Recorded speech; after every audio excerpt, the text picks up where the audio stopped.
오늘부터 우리는 사도행전으로 하나님의 말씀을 나누게 됩니다. 우리가 마가복음을 한 1년 반이 넘게 살핀 것 같은데 사도행전은 어쩌면 조금 더 길 것도 같아요. 마가복음은 16장이었고 사도행전은 28장이니까 조금 더 길 수도 있고 잘 모르겠습니다.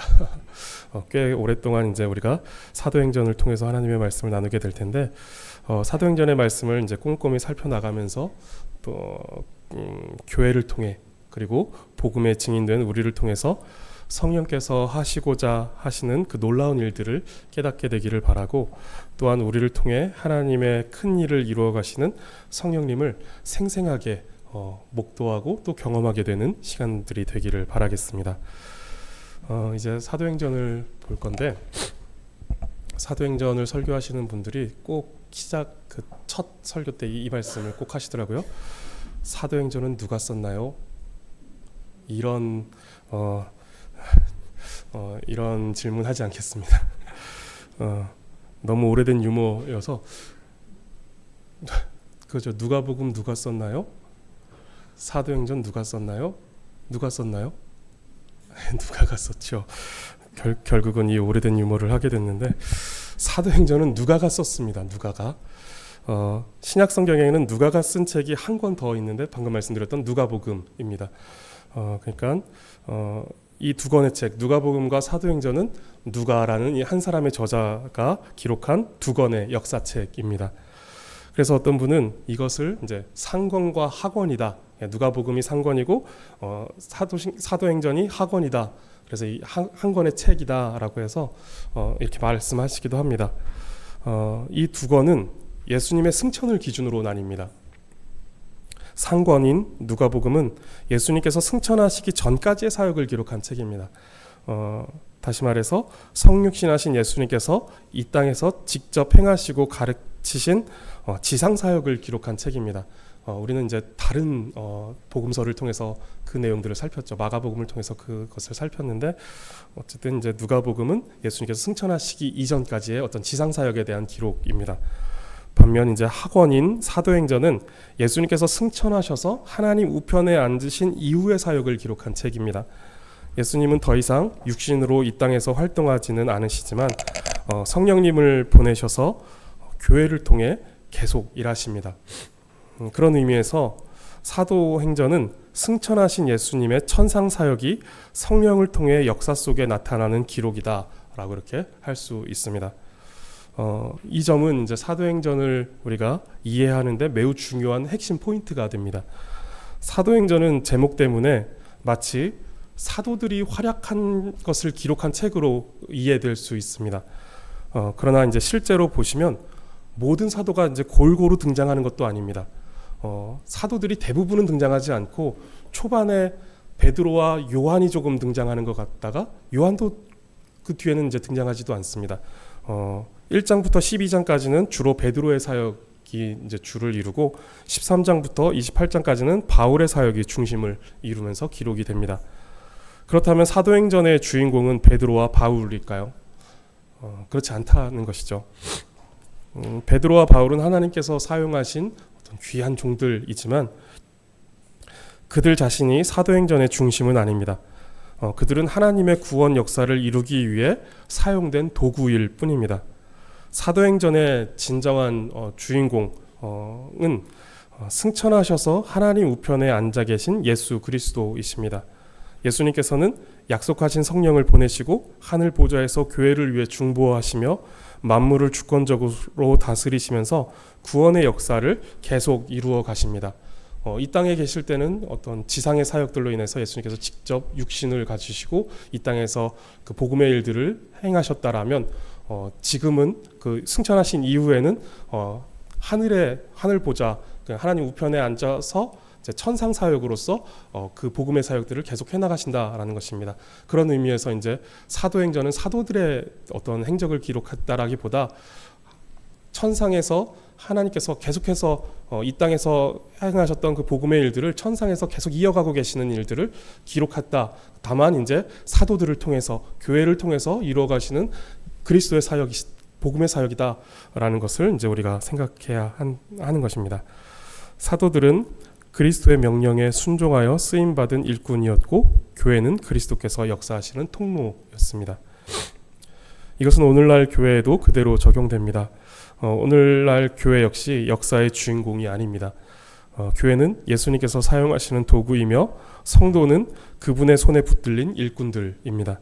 지금도 승천하신 예수님께서는 성령을 통해 교회를 다스리시고 교회로 하여금 복음을 전하게 하시며 하나님의 나라를 그렇게 확장해 나가십니다. 그러므로 이제 우리는 사도행전을 살피면서 이 핵심을 놓치지 말아야 합니다. 사도행전의 중심은 사람이 아니라 예수 그리스도이십니다. 사람의 어떤 일들을 기록한 것이 아니라 그리스도의 복음의 사역들, 하나님의 큰 일들이 기록되어 있는 책이다라는 것입니다. 또한 우리가 교회로서 성도로서 사명을 감당할 때에도 우리의 능력이나 계획을 의지하는 것이 아니라 예수 그리스도의 주권과 성령님의 그 능력을 의지해야 합니다. 이것이 사도행전이 오늘 우리에게 가르쳐주는 가장 중요한 메시지 가운데 하나이고, 또 우리가 사도행전을 볼 때 주목해야 되는 점이 그것입니다. 사람이 이렇게 주목하는 것이 아니라 그 사람을 통해서, 그 교회를 통해서 성령께서 어떤 일들을 행하고 계시는지, 성령께서 어떤 능력을 보이고 계시는지 우리는 여기에 주목해야 하는 것이죠. 1절을 보시면 누가는 사도행전을 이렇게 시작합니다. 데오빌로여, 내가 먼저 쓴 글에는 이라고 말합니다.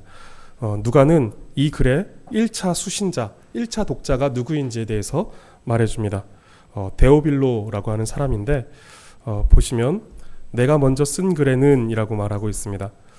이 말은 사도행전이 두 번째 보내는 글이다라는 것을 알 수 있는데, 앞서 말씀드렸듯이 누가는 이제 누가복음과 사도행전을 기록했습니다. 그래서 내가 먼저 쓴 글에는 이라고 말하는 것은 누가복음을 가리키는 것일 텐데, 누가복음 1장을 보시면 1절에서 4절에 우리 중에 이루어진 사실에 대하여 처음부터 목격자와 말씀에 일꾼된 자들이 전하여 준 그대로 내력을 저술하려고 붓을 든 사람이 많은지라 그 모든 일을 근원부터 자세히 미루어 살핀 나도 데오빌로 각하에게 차례대로 써보내는 것이 좋은 줄 알았노니 이는 각하가 알고 있는 바를 더 확실하게 하려 함이로라 라고 말합니다.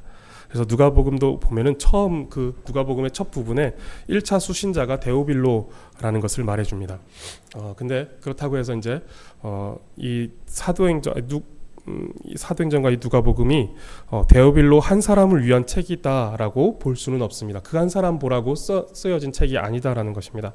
아마도 누가가 데오빌로에게라고 하면서 말하고 있는 것은 형식적으로는 데오빌로에게 헌정된 책이다, 누구에게 바칩니다라고 하는, 이런 누가 오늘날도 이제 책을 쓰면은 그 누구에게 바칩니다라고 하는 이런 내용을 쓰죠. 그래서 이 누가복음과 사도행전 역시 데오빌로 각하에게 바칩니다, 헌정합니다라고 하지만 그 사람에게만 쓴 책이 아니라 모든 초대교회 모든 성도들이 다 읽도록 기록된 것으로 보입니다. 그런데 누가복음에서는 사도행전과 다르게 데오빌로를 가리켜서 각하라고 이렇게 말합니다. 이 각하라는 표현은 로마의 고위관리에게 붙이던 표현입니다. 사도행전 뒤에 보시면 사도행전 24장과 26장에 보시면 유다의 총독이었던 벨릭스라는 사람이 등장하고 또 그 후임이었던 베스도라고 하는 사람이 등장을 하는데, 이 두 사람에게 각하라는 표현이 사용됩니다. 신약 성경에서는 그래서 벨릭스, 베스도 그리고 데오빌로에게만 이 각하라는 표현이 사용되고 있습니다. 그래서 이제 데오빌로가 정확히 어떤 신분과 어떤 사회적 지위를 가지고 있었는지는 정확하게 알 수는 없지만 이런 각하라는 호칭이 사용된 것으로 보아서 그 역시 상당한 지위와 높은 신분의 사람이었다라는 것을 추측해 볼 수가 있습니다. 누가복음에 의하면 데오빌로는 이미 복음을 접하고 신앙교육을 받고 있었던 사람이었을 확률이 아주 높습니다. 왜냐하면 1장 4절에 보시면 이는 각하가 알고 있는 바를 더 확실하게 하려 함이로라 라고 하면서 지금 누가가 데오빌로에게 이 이야기를 하고 있기 때문에 그렇습니다. 그리고 추측일 뿐이지만 데오빌로는 이후에 교회 안에서 누가와 더욱 가까운 관계를 맺었을 가능성이 있습니다. 그래서 먼저 쓰여진 누가복음에서는 각하라는 극존칭이 이제 사용됩니다. 이게 보시면 1장 3절에 누가복음 1장 3절에서 데오빌로 각하에게라고 말하고 있지만, 근데 사도행전 1장 1절에 보시면 데오빌로에게라고 하면서 이제 그 각하라고 하는 극존칭이 생략됩니다. 그래서 이제 그 이후에 이제 데오빌로가 누가와 깊은 관계를 맺으면서 어떤 형식적인 극존칭을 사용하지 않아도 될 만큼의 어떤 가까운 관계가 맺어진 것 아닌가라고 하는 이런 추측들을 이제 학자들이 하는 것입니다. 또한 많은 학자들은 그가 누가의 지피를 후원한 인물이었을 가능성도 이야기합니다. 누가는 신약 성경의 27권 가운데 2권, 누가복음과 사도행전을 기록했습니다. 권수로는 27권 중에 2권을 기록했을 뿐이지만 분량으로는 신약 성경 전체의 4분의 1을 차지할 만큼 방대한 기록을 이제 누가가 했습니다. 이처럼 긴 역사서를 기록하려면 당시에는 이제 종이 대신에 파피루스라는 것을 사용했는데, 이것은 이제 종이보다 훨씬 더 비싼, 그래서 그 파피루스 그 한 두루마리를 하려면 한 사람의 3달에서 6달 정도의 어떤 그 월급, 그 정도에 해당하는 돈이 들었다라고 합니다. 그런 이제 파피루스가 필요했고, 또 예수님의 생애와 초대교회 역사를 정확하게 기록하기 위해서는 이 누가는 이제 굉장히 자세하게 그 일들을 기록한 것으로 유명합니다. 그래서 역사가다, 우리가 의사로 잘 알고 있지만 역사가다라고 하기도 합니다. 그래서 이 누가는 이 예수님의 생애와 초대교회 역사를 정확하게 기록하기 위해 여러 증인들을 만나 그 사실을 조사하는 기간과 또 그만한 비용이 들었을 것입니다. 그리고 긴 집필 기간 동안의 생활비도 필요했을 것입니다. 그리고 이 완성된 원고를 여러 교회에 전하기 위해서는 사본을 만드는 비용까지 필요했을 것입니다. 이러한 것들을 이제 이 데오빌로가 후원했을 것이다라고 보는 것입니다.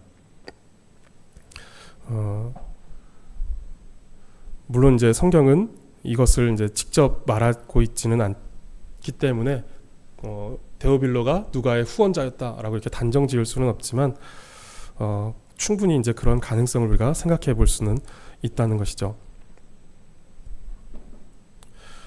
그러나 만약 이 데오빌로가 후원자였다라고 한다라면 누가가 누가복음과 사도행전을 데오빌로에게 헌정한 이유도 이제 자연스럽게 우리는 이제 이해해 볼 수가 있는 것입니다. 그가 후원자였기 때문에 그에게 이 책을 바친다라고 이렇게 이야기할 수 있는 것이죠. 그런데 이제 우리가 더 중요한 것은 이 책의 최종적인 수신자는 데오빌로 한 사람이 아니라 초대교회 전체였다라는 사실입니다. 데오빌로는 이 책의 헌정 대상이었고, 하나님께서는 그 책을 통해 모든 교회가 복음의 확실함을 알도록 하셨습니다. 복음의 어떤 진정성을 알게 하셨다는 것이죠. 누가는 이렇게 두 번째 책인 사도행전을 시작하면서 내가 먼저 쓴 글에는 이라고 말하면서 첫 번째 책인 누가복음의 내용을 요약합니다. 1절과 2절을 보시면 본문 1절과 2절입니다. 데오빌로여, 내가 먼저 쓴 글에는 무릇 예수께서 행하시며 가르치시기를 시작하신부터 그가 택하신 사도들에게 성령으로 명하시고 승천하신 날까지의 일을 기록하였노라. 그러니까 먼저 쓴 글 누가복음에는 이러한 내용이 기록되어 있었다라는 것이죠. 예수께서 행하시며 가르치시기를 시작하신부터 그가 택하신 사도들에게 성령으로 명하시고 승천하신 날까지의 일, 이것을 기록했다라고 말합니다. 다시 말해서 예수님의 지상사역에 대한 내용들을 누가복음에 기록했다라는 것입니다. 그리고 예수님은 하늘로 올라가시면서 사도들에게 명령을 하십니다. 복음을 전할 사명을 그들에게 주시는 것이죠. 그런데 이때 그저 사명만 주시는 것이 아니라 그 사명을 감당할 수 있도록 그들을 준비시키십니다. 그 사명을 감당하도록 어떤 준비를 어떻게 시키셨는지에 대해서 3절에 나오는데, 그가 고난 받으신 후에 또한 그들에게 확실한 많은 증거로 친히 살아계심을 나타내사 40일 동안 그들에게 보이시며 하나님 나라의 일을 말씀하시니라 라고 말씀하고 있습니다. 예수님은 십자가에 죽으시고 3일 만에 부활하셨습니다. 그리고 승천하시기 전까지 40일 동안 예수님을 따르던 제자들과 여인들에게 나타나셔서 예수님께서 확실히 부활하셨다라는 것을 증명하셨는데, 성경의 내용을 이렇게 종합해 보면 마태, 마가, 누가복음과 이제 여러 서신서들을 종합해 보면 예수님께서 제자들 또는 그 어떤 다른 사람들에게 부활 후에 나타나셨던 그 기록이 10번에서 11번 정도 나타납니다. 그러니까 여러 차례 이제 제자들과 다른 사람들에게 나타나셔서 예수님의 부활하신 그 몸을 보이셨다라는 것이죠. 예수님께서 분명하게 살아나셨다라는 것을 증명하셨습니다. 그리고 이제 성경에 확인되는 횟수만 이 정도이고 실제로는 더 많았을 것으로 봅니다. 그런데 횟수보다도 예수님께서 그렇게 여러 차례 반복해서 사람들에게 나타나신 이유가 중요한데, 그 이유가 십자가에 죽으시고 다시 살아나심을 여러 가지 증거로 드러내고자 하셨다는 것입니다. 이들은 복음의 증인으로서 예수님께서 우리를 위해 죽으신 사실과 사망 권세를 이기시고 다시 사신 사실을 분명하게 전해야 했습니다. 복음의 증거, 그것은 이제 그리스도께서 우리를 위해 죽으셨다라는 사실, 그리고 그분은 죽음 가운데서 머물러 계시지 않고 다시 살아나셨다라고 하는 이 사실이 복음의 큰 핵심적인 내용입니다. 그리고 부활하신 예수님은 40일 동안 그들에게 하나님 나라의 일을 말씀하십니다. 예수께서 죽으시고 다시 사신 그 복음의 핵심이 가리키고 있는 그 궁극적인 목적이 무엇이냐라는 거 할 때 그것이 이제 하나님 나라인 것이죠.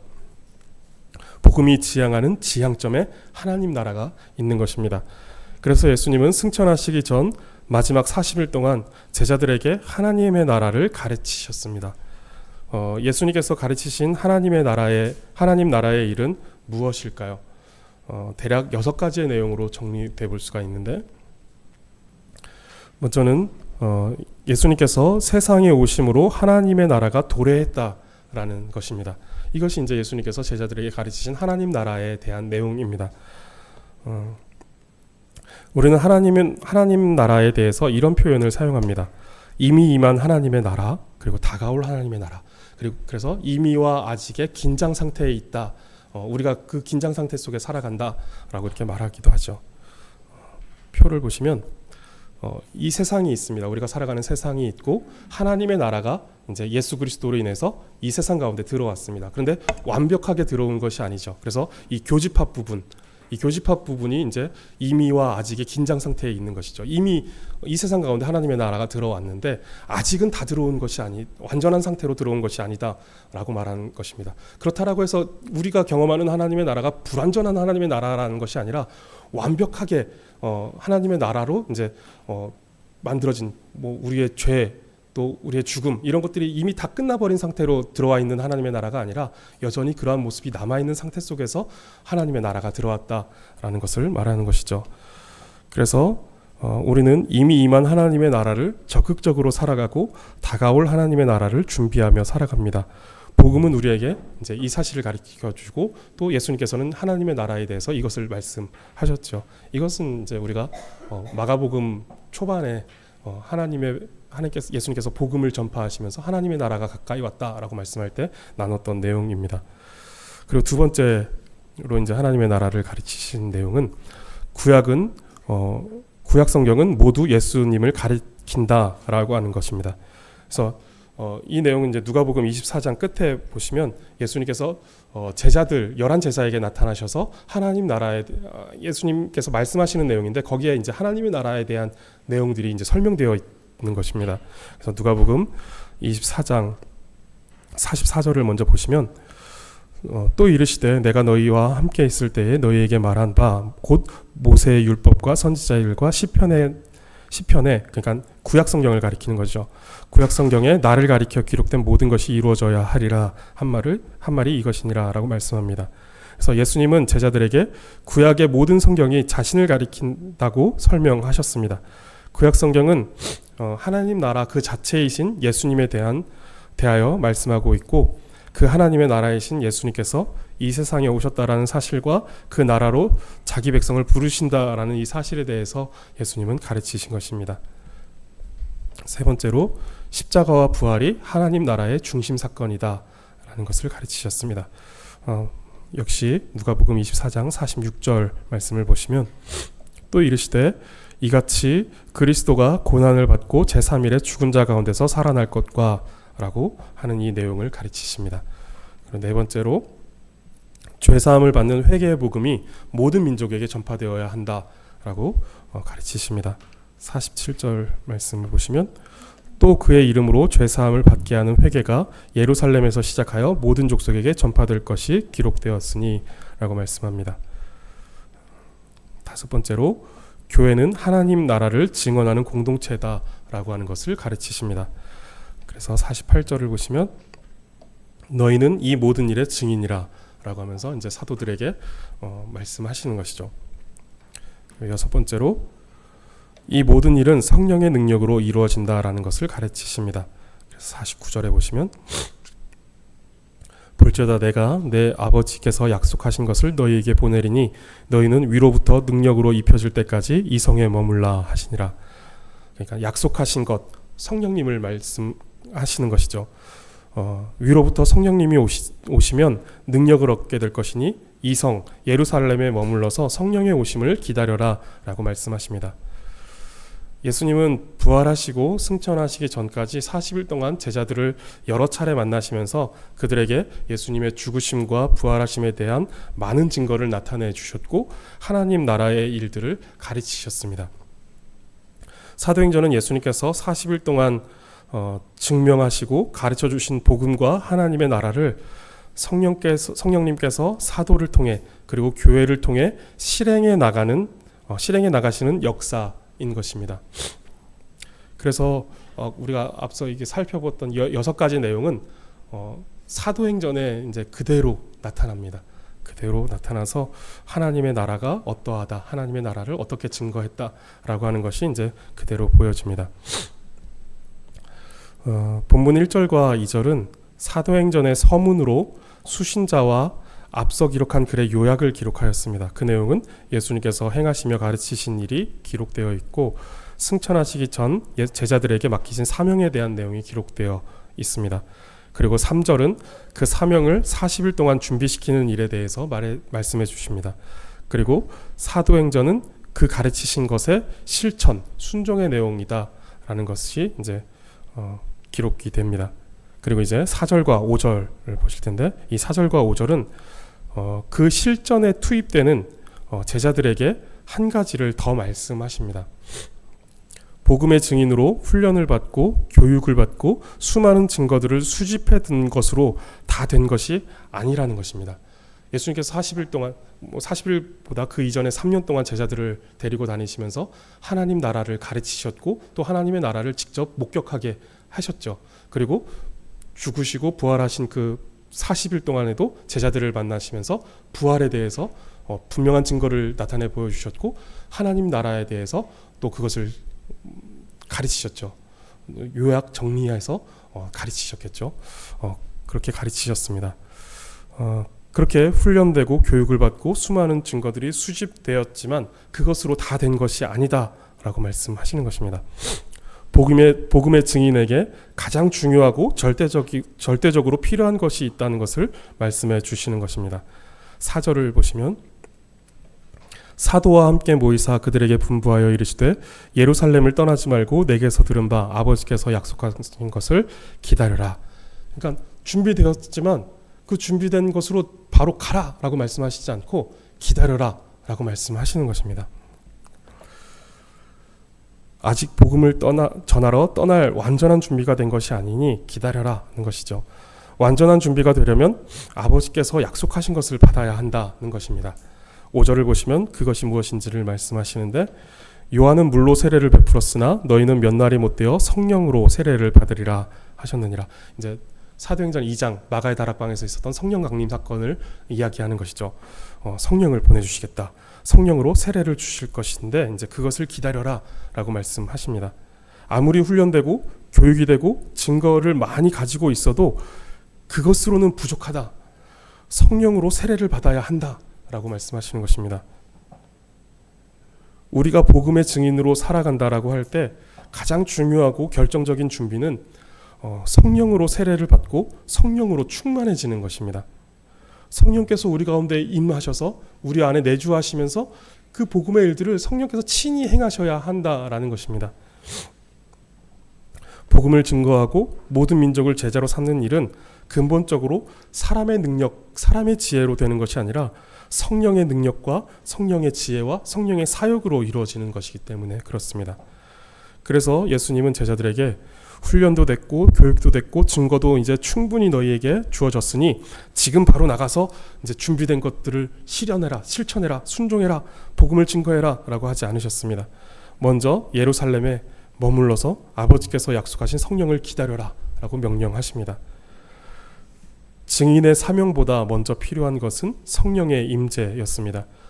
증인의 어떤 무언가를 준비하는 그 준비보다 더 중요한 것은 성령의 임재였다는 것입니다. 성령께서 오셔야 비로소 그리스도의 증인으로 살아갈 수 있기 때문에 그렇습니다. 성령께서 우리 가운데 임하지 않은 여러 준비들은, 조심스러운 표현이 있긴 하지만 이것은 우리의 욕심 또는 우리의 죄악됨을 드러내는 수단으로 사용될 수가 있습니다. 그것이 아무리 우리가 선한 모양으로 갖추고 있다 할지라도 성령님이 없는 상태 속에서 그것들을 우리가 활용하게 된다면 우리는 우리가 가지고 있는 죄성을 가지고 그것들을 활용할 것이기 때문에 그것은 이제 어떤 죄악된 방향으로 나아갈 수가 있는 것이죠. 그래서 성령께서 오셔야, 성령께서 임하셔서 성령께서 직접 일하셔야 그것은 이제 성령의 사역이 되고 거기서 이제 생명의 능력이 나타나는 것이 되는 것입니다. 그래서 성령님은 우리의 전도를 도와주시는 도우미 정도가 아니라 복음 사역의 주체이십니다. 성령님께서 계셔야만 하고 성령님께서 일하셔야만 하는 것입니다. 우리가 전도를 할 때 성령님 내 전도에 능력을 주세요. 그래서 내 전도가 효력을 나타내게 해주세요. 라고 하는 어떤 그런 구조가 아니라는 것이죠. 성령님께서 우리를 도구로 사용하시는 것뿐입니다. 성령님이 아니고서는 복음은 절대로 증거되지 않습니다. 우리가 소요리 문답을 통해 이제 살펴본 것처럼 성령님의 주된 사역은 구속의 적용입니다. 다른 것이 아니라 구속을 그리스도께서 객관적으로 획득하신 그 구원을 각 사람에게 주관적으로 적용하시는 그 구속의 적용, 이것이 성령님의 가장 주된 사역입니다. 그래서 그리스도께서 십자가와 부활로 이루신 구원을 택하신 사람들에게 실제로 적용하여 회개하게 하시고 믿음을 주시며 거듭나게 하시고 칭의와 양자됨과 성화를 이루어 구원을 이루어 가시는 것입니다. 그러므로 사람을 변화시키시는 것은 우리가 아닙니다.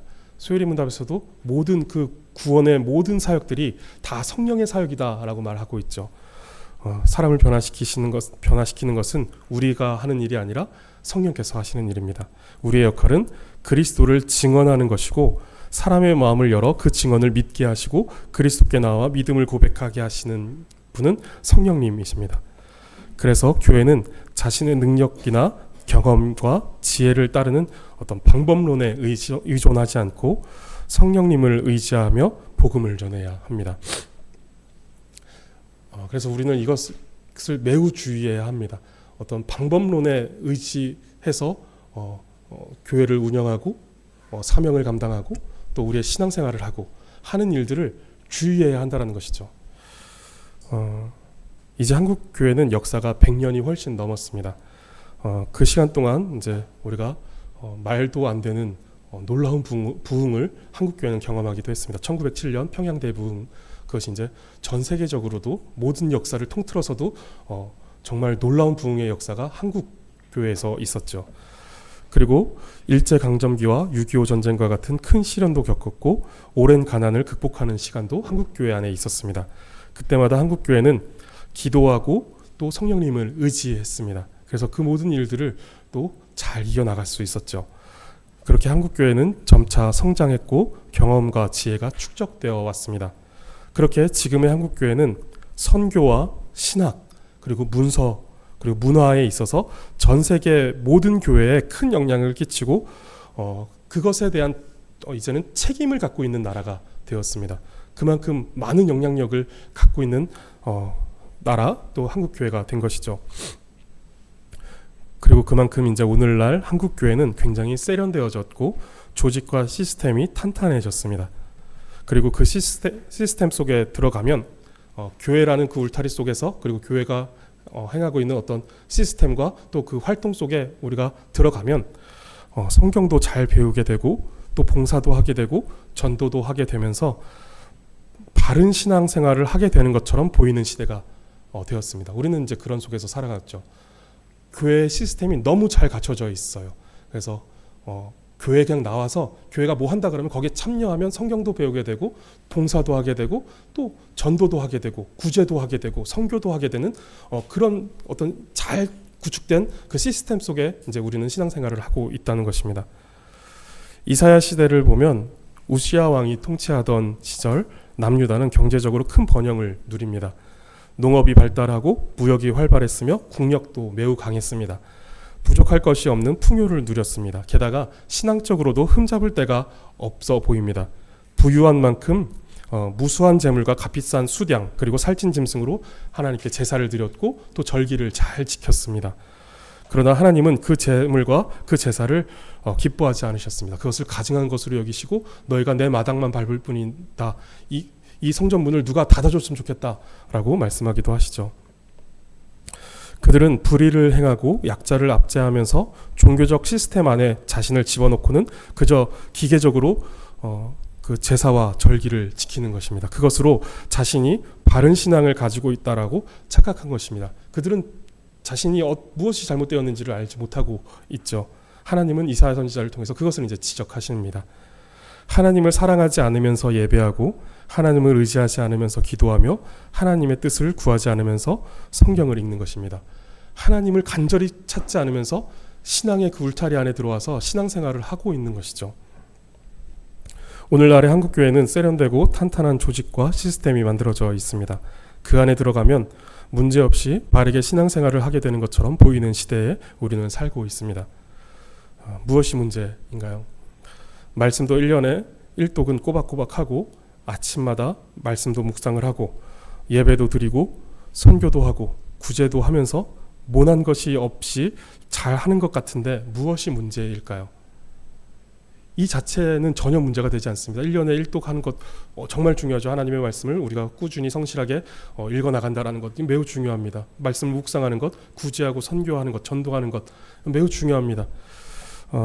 이 자체가 문제는 전혀 되지 않습니다. 이것이 어떤 시스템 안에서 돌아간다라고 해서 그것이 전혀 문제가 되지 않고 오히려 너무 좋은 수단과 습관 그리고 어떤 구조적으로 그것이 잘 구축되어 있는 것이죠. 이것이 문제는 아닙니다. 다만 여기에 주의해야 할 부분이 있고 우리가 경계해야 될 면이 있다는 것입니다.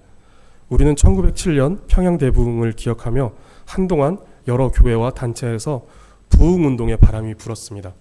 다시 1907년 어게인 1907 하면서 이제 1907년의 부흥을 우리가 다시 경험하자라고 했던 것입니다. 그런데 한 번도 1907년의 부흥과 같은 놀라운 부흥은 우리에게 재현되지 않았습니다.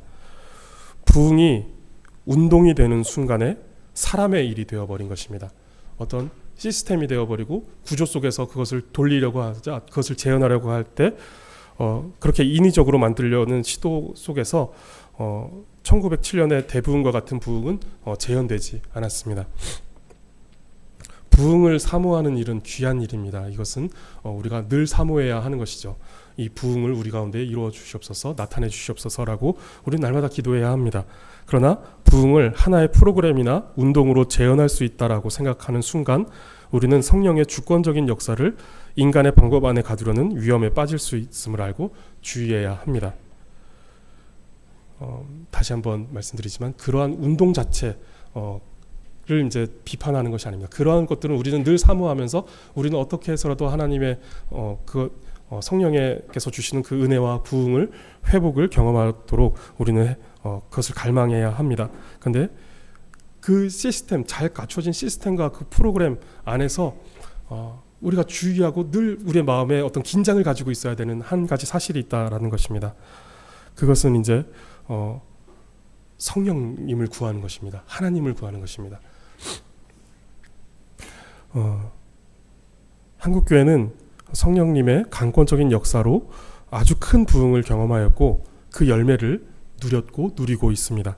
그런 경험과 지혜는 지금의 구조와 시스템을 만들어 교회와 성도의 신앙을 안정감 있게 해주는 선한 결과를 가져왔습니다. 그러나 동시에 성령님을 의지하는 야성이라고 해야 할까요? 성령님의 일하심, 성령님의 강권하심, 성령님의 붙드심과 같은 성령님의 어떤 그 역사에 대한 기대가 사라져가는 것 같습니다. 왜냐하면 그 시스템 안에 들어가면은 그냥 잘 돌아가니까 성령님을 그렇게 간절히 찾지 않아도 마치 성령님을 그렇게 찾지 않고 성령님께서 내 안에 계셔서 역사하지 않아도 나는 전도도 할 수 있고 예배도 드릴 수 있고 성경도 배우고 하나님을 알아가는 것 같고 이것은 너무 중요하지만 그러나 그 안에서 이제 우리가 성령님을 구하지 않는 것, 성령님을 의지하지 않는 것, 이것을 우리가 주의해야 한다는 것입니다. 속아서는 안 된다라는 것이죠. 예수님은 사도들에게 약속하신 성령을 받기까지 기다리라고 말씀하셨습니다. 왜냐하면 복음의 증인이 되는 삶은 훈련되고 교육받고 증거를 수집해서 되는 일이 아니기 때문입니다. 그것이 중요한 일이기에 예수님은 그들을 그렇게 준비시키셨지만 그것만으로 그들을 보내지 않으셨습니다. 기다려라 라고 말씀하셨습니다. 우리도 이제 그 기다림의 시간이 필요한 것이죠. 우리가 이런 시스템 속에 들어와서 여러 사명들을 우리가 감당하게 되지만 기다림의 시간, 성령님을 구하는 시간, 성령님을 의지하는 시간, 성령님을 찾는 시간, 이것이 이제 우리에게 필요한 것입니다. 교회와 성도가 감당해야 하는 사명은 시스템 속에서 감당할 수 있는 것이 아닙니다. 더 넓게 우리의 신앙은 그렇게 만들어지는 것도 아니고 그렇게 유지되는 것도 아닙니다. 우리의 사명도 우리의 신앙도 모두 성령님의 역사입니다. 그래서 우리는 성령님을 기대해야 합니다. 우리는 프로그램으로 성장하는 것이 아니라 성령님의 역사로 자라갑니다. 그러므로 교회가 가장 먼저 해야 할 일은 더 좋은 방법을 찾는 것이 아니라 성령님을 의지하는 것입니다. 방법론을 더 완벽하게 만들어가는 것이 아니라 성령님을 구해야 하고 성령님과 동행해야 하는 것입니다. 성령님이 함께하지 않으시면 거기에는 생명의 역사가 없고 능력이 나타나지 않습니다. 아무리 훌륭한 전도 훈련을 받고 성경 지식을 많이 쌓고 교회 운영의 경험을 축적했다 하더라도 성령께서 역사하시지 않으면 그 모든 것은 생명을 낳지 못합니다. 거기는 생명이 없습니다. 지식은 사람을 설득할 수는 있지만 죽은 영혼을 살릴 수는 없습니다. 조직과 시스템으로는 교회를 운영할 수는 있지만 교회를 살아 움직이게 할 수는 없습니다. 오직 성령님께서 역사하실 때에만 죄인이 회개하고 교회가 살아나며 하나님의 나라가 확장됩니다. 그래서 예수님은 사도들에게 가라라고 말씀하시기 전에 기다려라 라고 말씀하시는 것입니다. 먼저 성령을 받으라는 것입니다. 이것이 오늘 우리에게도 동일한 교훈입니다. 무엇을 하는 것에 앞서 기다리며 성령님의 도우심을 구하고 동행하여 주시기를 구하는 기다림의 시간과 그 태도가 필요합니다. 성령께서 우리와 함께하지 않으시면 우리의 예배는 그저 형식이 될 뿐이고 우리의 봉사는 의무가 되고 또 우리의 전도는 단순한 활동으로 끝나고 말 것입니다. 그러나 성령님께서 역사하시면 우리의 예배는 하나님과의 살아있는 교제가 되고 우리의 봉사는 사랑의 열매가 되고 또 우리의 전도는 생명을 낳는 하나님의 능력이 됩니다. 우리는 이제 한동안 사도행전의 말씀을 살필 것인데 말씀을 보는 내내 성령님께서 사도들을 통해 또 교회를 통해 일하시는 생생한 내용들이 우리에게 보여지기를 원합니다. 그리고 또한 그런 생명력 있는 신앙과 사명의 자리로 나아가게 되기를 바랍니다. 성도님들, 하나님께서 우리에게 주신 한국교회의 여러 유익한 것들을 잘 활용하고 누리시기 바랍니다. 시스템, 이런 어떤 교회에 잘 갖춰진 이 활동들을 잘 누리고 활용하시기 바랍니다. 그리고 그것 안에서 누리는 안정감을 누리시기 바라요.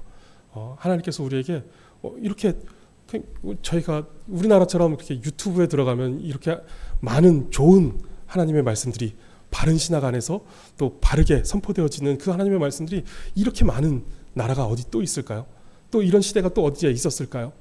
우리는 아주 복된 어떤 시대를 살아가고 있습니다. 그런 시스템 안에서 우리는 살아가고 있습니다. 이것을 복되게 누리시기를 바랍니다. 그런데 그것 안에서 누리는 안정감에 머물지 마시고 성령님으로 인하여서 불처럼 타오르는 그 마음, 그 불타오르는 그 야성도 함께 가지시기 바랍니다. 시스템과 프로그램으로 흉내낼 수 없고 그것으로 통제되지도 않는 뜨거운 불덩어리 하나가 우리의 마음 가운데 있기를 바랍니다. 그래서 성령님을 의지하여서 성령님과 동행하며 어떤 뜨거운 신앙생활을 우리가 해나갈 수 있기를 바랍니다. 그래서 기도하지 않을 수 없고 그리고 또 하나님을 전하지 않을 수 없는 어떤 그런 불의 사람들이 다 되시기를 바랍니다.